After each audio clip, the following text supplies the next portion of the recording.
What's going on everyone, and welcome back to another video.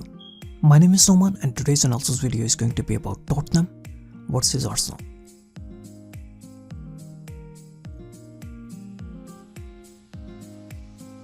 So Tottenham line up in a 3-4-1-2 formation with Eriksen playing in behind Son and Harry Kane. But they shifted to 4-2-1-3 later in the second half.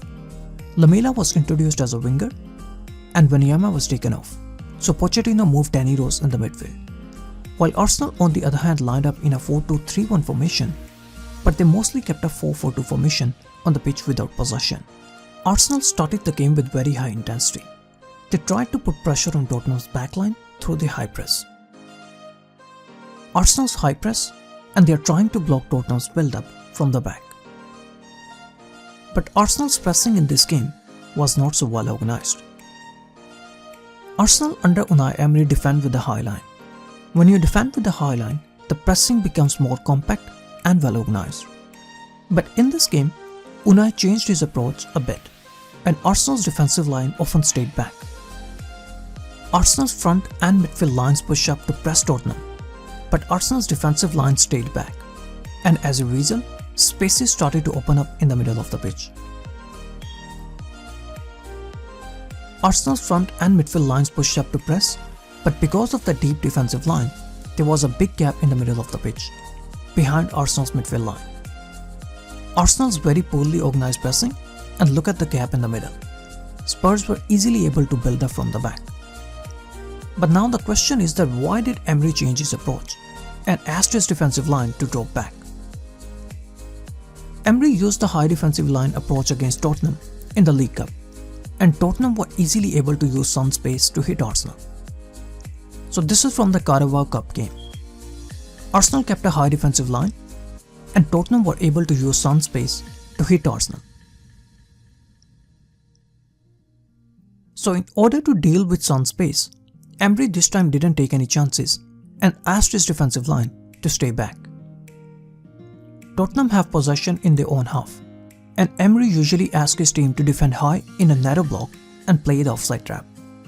But in this game, Arsenal played with a deep block of 4-4-2 when defending to eliminate the spaces behind their defensive line.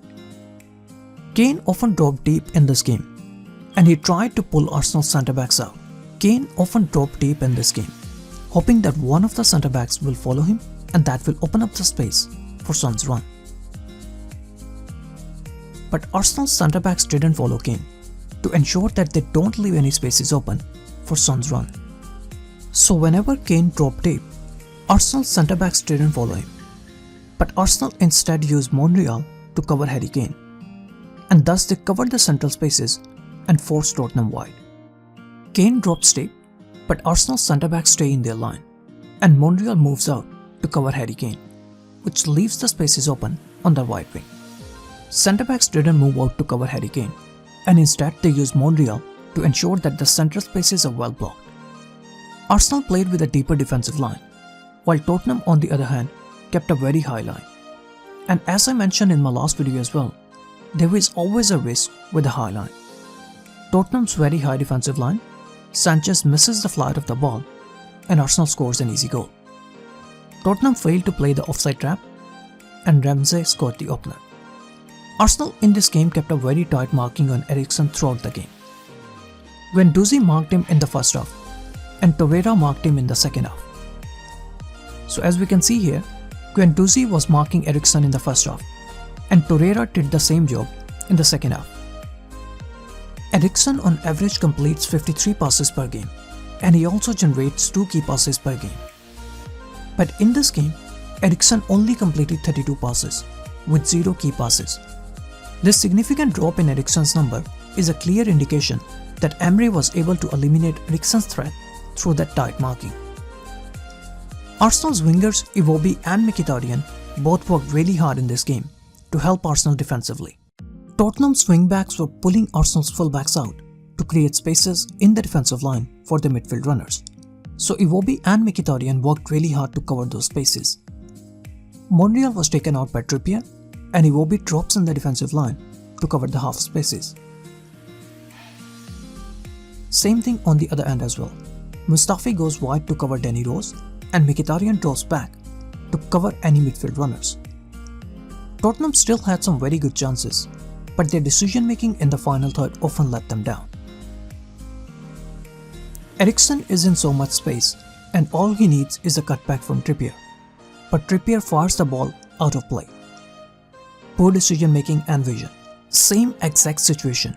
Monreal makes the right call and cuts the ball back to Lacazette. Lacazette had a clear shot at the goal and he should have scored.